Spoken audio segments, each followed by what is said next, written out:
Terima kasih pemirsa, Anda masih bersama kami, Bang Gauden. Sebelum kita berbincang, kita akan mencari tahu dulu bagaimana sebetulnya peran ulama yang bisa menyejukkan umat.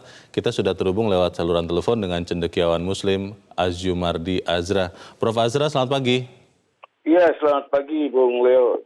Ya, Prof. Azra, memasuki bulan suci Ramadan, pada saat ini biasanya manusia akan introspeksi akan apa yang sudah dilakukan. Dan dalam konteks Indonesia yang baru saja mengalami hangatnya efek dari pemilu, peran ulama itu menjadi sangat sentral karena ulama inilah yang selalu didengarkan oleh umat untuk kemudian menyejukkan umat. Apakah itu bisa dilakukan, Prof? Ya, memang ya harus dilakukan. Saya kira memang itu yang wajib dilakukan oleh para ulama supaya ibadah puasanya itu bisa tercapai. Karena apa? Karena kan ibadah puasanya itu kan intinya itu adalah pengembalian diri, ya, pengendalian diri. Jadi sementara pada pihak yang lain, pada bulan-bulan kemarin yang terjadi itu kan kita lihat ada gejala ketidakmampuan mengendalikan diri, ya, termasuk di kalangan ulama itu ada gejala-gejala seperti itu, baik dalam kegiatan sehari-harinya yang bersifat politik maupun juga di dalam dakwahnya itu sering justru menciptakan situasi yang panas gitu, juga di media sosial gitu. Jadi saya kira bulan puasa inilah kesempatan yang paling baik untuk membakar dosa akibat kemarahan yang bernyala-nyala itu. Tapi apakah serta-merta begitu memasuki ibadah puasa dan ibadah-ibadah lain di bulan Ramadan ini, kemudian para ulama terutama yang kemarin keras sekali perbedaannya begitu, benar-benar bisa menyatukan diri, Prof. Azra? Ada tidak harapan itu? Ya, ulama ya harus introspeksi juga, karena kan ulama ini kan juga manusia biasa, bisa dikendalikan, dikuasai oleh hawa nafsunya, terutama ulama-ulama yang memang punya kecenderungan untuk berpolitik, kemudian menggunakan agama untuk kepentingan politik, melakukan pertemuan-pertemuan atas nama umat Islam, padahal itu pertemuan-pertemuan politik, bukan pertemuan yang ada hubungannya dengan soal-soal keagamaan. Nah, yang begini-begini ini kan harusnya dikoreksi, direnungkan. Karena bulan Ramadan ini kan bulan evaluasi, bulan muhasabah, bulan introspeksi. Jadi hal-hal yang saya kira tidak sesuai dengan kerangka agama itu sendiri ya harusnya ditinggalkan, dan ditinggalkannya itu bukan hanya selama Ramadan, nanti pasca Ramadan juga begitu. Kalau enggak ya kurang bermakna, kurang berarti dia gitu. Ya. Terakhir, Prof. Azra, himbauan Anda bagi umat dan juga bagi ulama memasuki bulan suci Ramadan ini untuk membuat suasana menjadi sejuk seperti apa, Prof? Iya, bulan puasa ini tentu saja yang pertama harus para ulama, para ustadz, para mubaligh ini harus lebih menekankan baik pada dirinya sendiri maupun kepada umat, pada jamaahnya untuk bisa mencapai derajat takwa. Derajat takwa itu apa? Yaitu kemampuan untuk mengendalikan diri dari hawa nafsu yang bisa menguasai mereka. Nah, derajat takwa yang dicapai itu hendaknya dilanjutkan pada masa pasca puasa nanti supaya keadaan itu menjadi stabil. Kalau enggak stabilnya cuma bulan puasa, nanti pasca puasa enggak stabil lagi. Agama kembali digunakan untuk kepentingan-kepentingan politik yang itu memecah belah, yang bersifat divisif di antara umat, di antara ulama, di antara masyarakat, umat, pemimpin dengan pemimpin formal dengan pemerintah, ya kan. Ini yang harus dihindari gitu. Iya. Baik, kita harapkan itu yang bisa terjadi ya, Prof. Azumardi Azra. Terima kasih sudah mencerahkan kami pagi ini. Selamat pagi, Prof. Pagi, yuk. Bang Gauden, ini harapan yang sangat kita nanti-nantikan sebetulnya. Ketika suasana sempat hangat gara-gara pemilu, lalu di saat bulan suci Ramadan, introspeksi inilah waktunya lagi untuk memikirkan ulang apa yang sudah dilakukan, dikatakan, termasuk yang sudah dipencet oleh jempol kita lewat media sosial, yang membuat seakan-akan suasana bangsa ini sempat terbelah. Nah, pertanyaannya, apakah di dalam bulan Ramadan ini, 1 bulan, 30 hari, bisa memulihkan kondisi kita, Bang?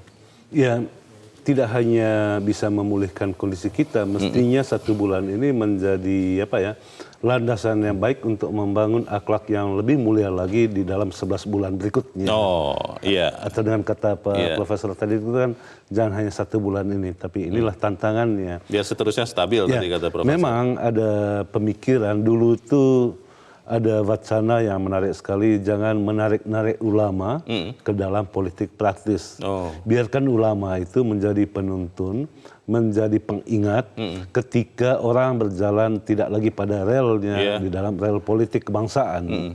Karena itu ulama itu dipersepsikan pada saat itu adalah mereka yang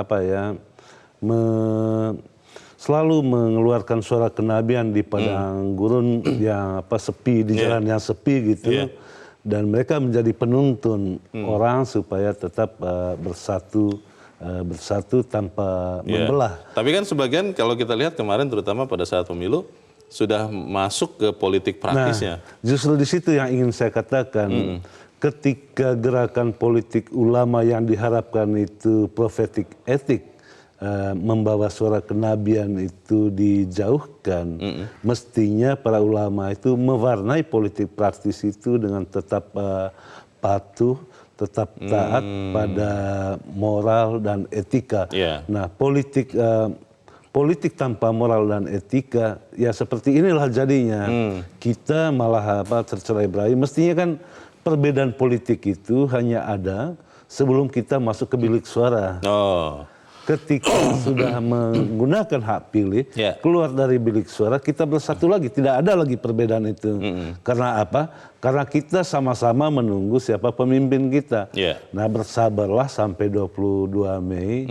Tidak perlu tidak perlu bersuara keras, tidak perlu maki-maki, mestinya lebih banyak berikhtiar sampai tanggal 22 Mei. Siapapun yang nanti ditetapkan oleh KPU, itulah pemimpin kita. Dan kalau tidak menerima dengan sejumlah alasan rasional, bawalah persoalan itu ke Mahkamah Konstitusi.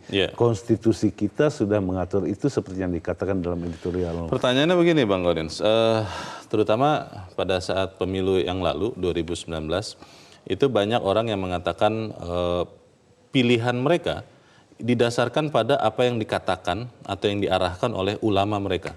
Dan sering ini terjadi kemudian ketika pilihan itu berbeda, karena yang mengatakan, menyampaikan, mengarahkan itu adalah seorang ulama, umat tidak begitu berani untuk berbeda pendapat misalnya dengan ulama itu. Nah, pertanyaannya di bulan suci Ramadan ini apakah itu bisa direkatkan lagi? Bisa kemudian ulama-ulama ini seperti yang tadi kata Bang Gaudens benar-benar membawa suluh kebenaran dimanapun dia menyatakan dukungannya, tapi dia tetap harus mengutamakan nilai-nilai kebenaran.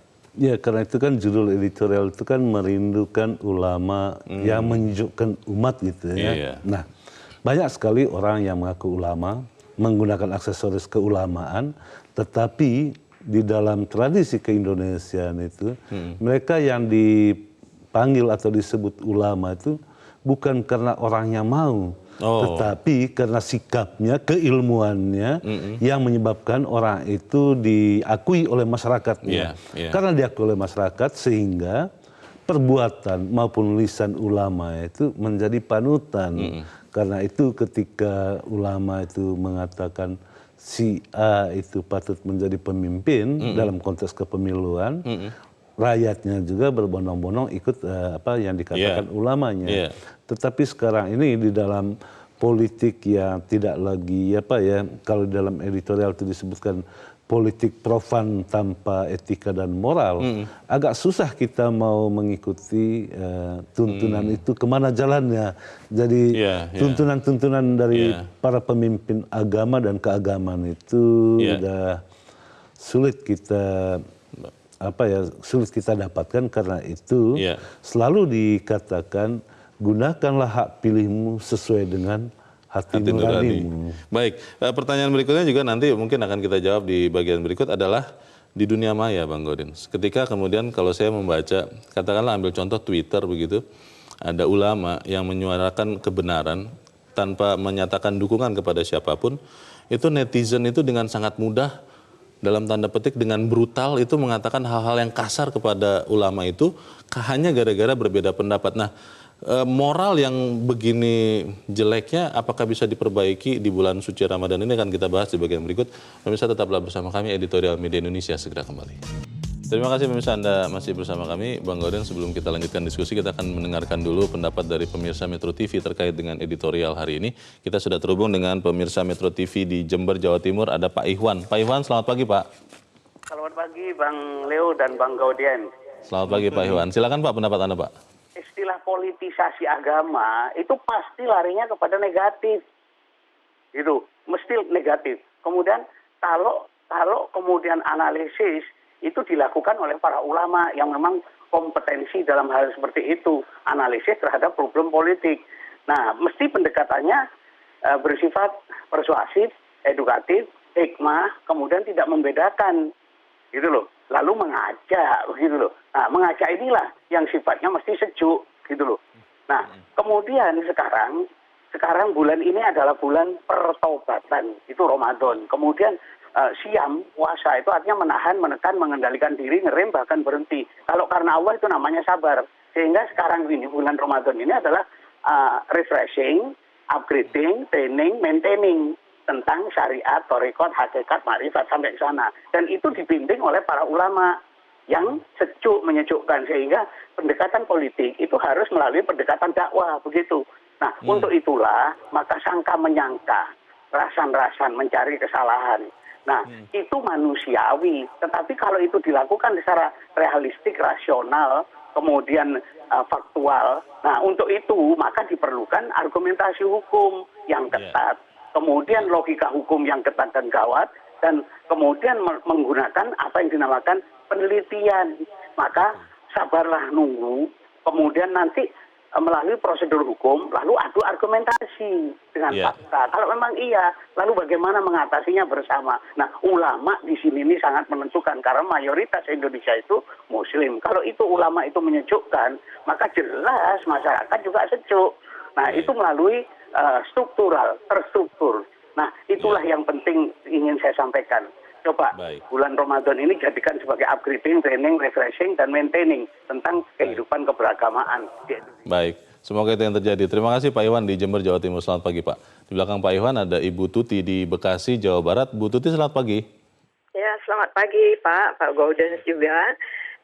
Saya ingin masyarakat Indonesia ini ya, sebagai bangsa Indonesia itu mengembalikan inti agama itu ke spiritual, jadi bukan ritual saja.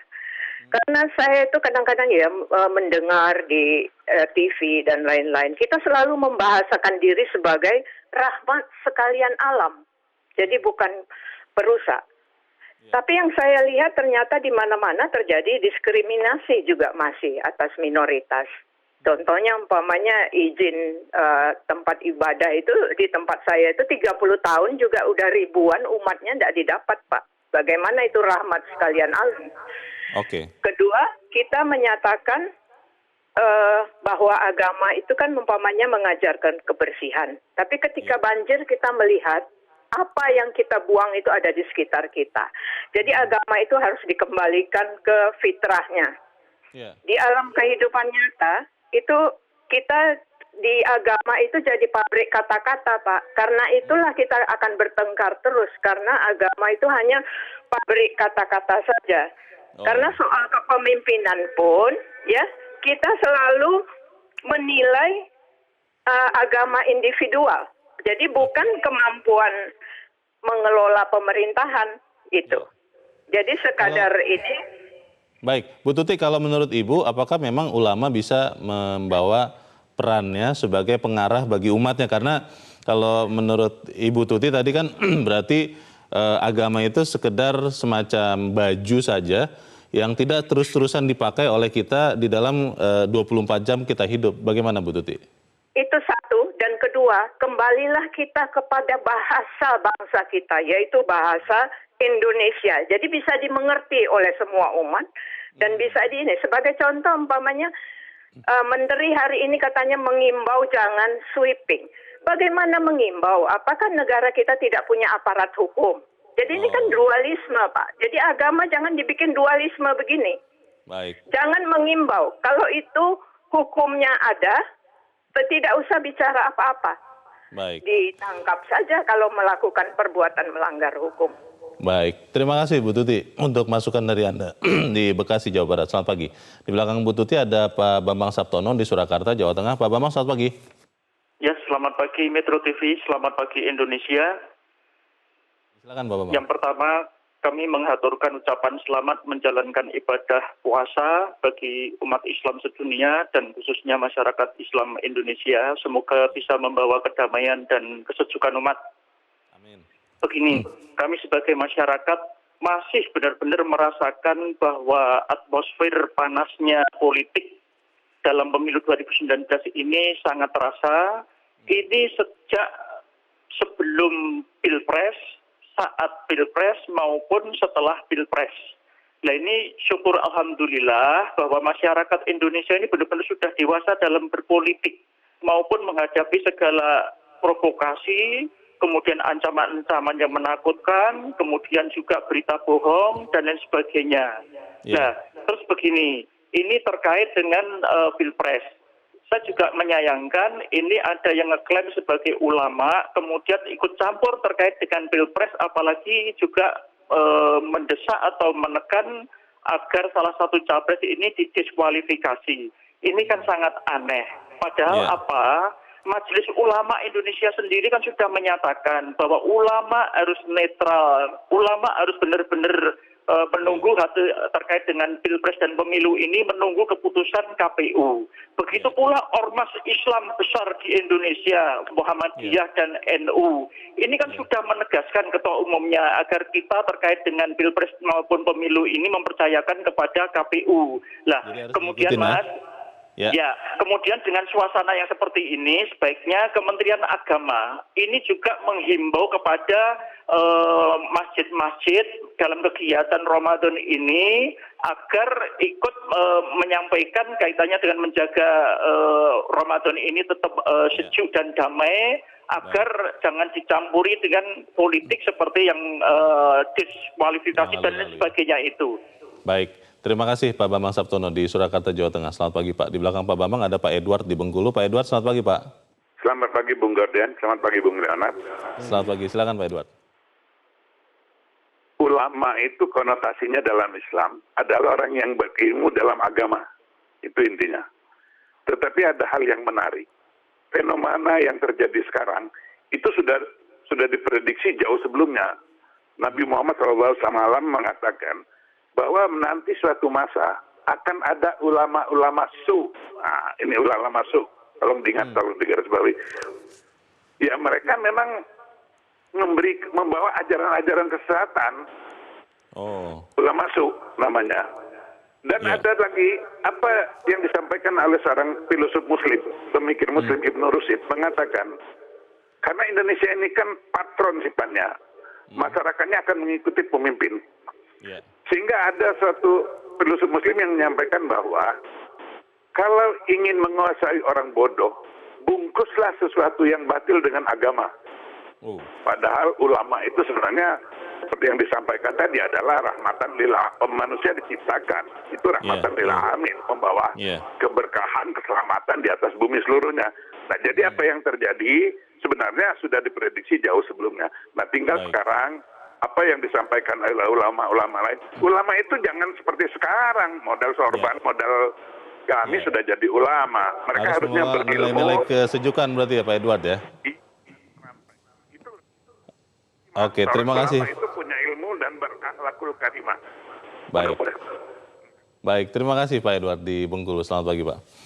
Para pemirsa melihat dengan jeli apa yang terjadi di tengah-tengah masyarakat kita, Bang Gauden. Pertanyaannya, bisa tidak kita berharap di bulan suci Ramadan ini ulama, apalagi yang mungkin sudah terlalu jauh dari nilai-nilai kenabiannya, introspeksi dan kembali lagi ke jalurnya?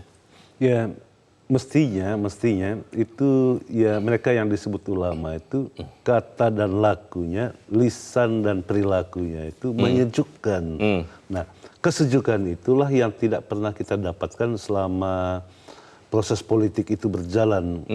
Mengapa? Karena masing-masing pihak itu membawa kepentingan masing-masing, bukan lagi politik sebagai kebaikan umum, kebajikan bersama. Nah, ketika politik bukan lagi membawa pesan kebajikan bersama, tetapi lebih kepada kepentingan tertentu, yang ada itu adalah politik identitas. Ulama, pemimpin agama mestinya menjadi panutan, dia itu memberikan arah kemana mestinya umat itu berjalan di dalam rambu-rambu politik berintegritas, politik bermartabat, politik yang tetap mengedepankan moral dan etika. Pertanyaannya di bulan Ramadan ini bagaimana kita bisa mengoptimalkannya supaya kemudian bukan hanya ulama tapi umat juga bisa merasakan kesejukan. Kita bahas di bagian berikut. Pemirsa tetap bersama kami, Editorial Media Indonesia segera kembali.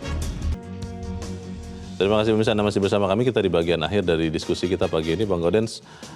Saya percaya betul bahwa bulan suci Ramadan bisa mengembalikan kita semua kepada fitrahnya, bahwa manusia itu pada dasarnya baik, apakah itu umat, apakah itu ulama. Nah, pertanyaannya bagaimana di bulan Ramadan ini bisa menjadi momentum untuk mengembalikan kita itu semua? Ya, saya mengutip apa yang dikatakan oleh Ketua Umum Muhammadiyah itu, bagaimana kita supaya berpuasa medsos selama Ramadan ini. Tadi kan ditanyakan oleh Leo bagaimana terkait apa? Di media sosial itu ujaran kebencian, hoax, fitnah masih bertebaran, ditemukan di mana-mana, baik dari mereka yang orang biasa maupun mereka yang mengaku sebagai tokoh-tokoh agama sekalipun. Di media sosial itu sudah tidak ada lagi batas-batasnya. Bahkan kesantunan, keadaban itu diterabas begitu nyata di media sosial. Kita berharap di bulan suci ini semua orang kembalilah ke fitrahnya, bagaimana orang kembali ke kitohnya, supaya hidup lebih baik lagi dan tidak perlu lagi menggunakan media sosial itu untuk kepentingan-kepentingan yang tidak perlu. Atau dengan kata lain, mestinya selama bulan Ramadan itu siapapun, semua orang lebih bijak, jauh lebih bijak gitu ya. Kalau kita melihat suasana pasca pemilu ini kan masih kita rasakan, karena pada saat bersamaan bangsa ini juga masih menantikan keputusan resmi dari KPU 22 Mei. Di dalam kondisi seperti ini, bisa tidak kita berharap kepada ulama dimanapun dia berdiri untuk tetap bisa membawa kesejukan untuk bangsa kita, Bang? Ya, kita harus terus terang mengatakan bahwa Ramadan kali ini sesuatu yang istimewa dan kita bersyukur Ramadan itu datangnya setelah pemilu. Ketika suasana politik masih genting-gentingnya menunggu sampai tanggal 22, ketika banyak orang yang berbicara tentang perlunya people power dan juga berbicara tentang kecurangan segala macam, itu ujaran kebencian itu sangat kental di dalam atmosfer politik kita. Masuklah bulan Ramadan. Ketika masuk datangnya Ramadan itu membawa kesejukan, dan mestinya Ramadan itu mempersatukan semua perbedaan politik itu. Jadi tidak ada lagi pembelahan, yang ada itu kita bersatu sebagai manusia. Sebagai manusia yang bermartabat ingin kembali kepada penciptanya, mestinya kita, siapapun dia, dituntun oleh para tokoh-tokoh agama, para ulama itu untuk kembali kepada jalan yang benar. Gitu.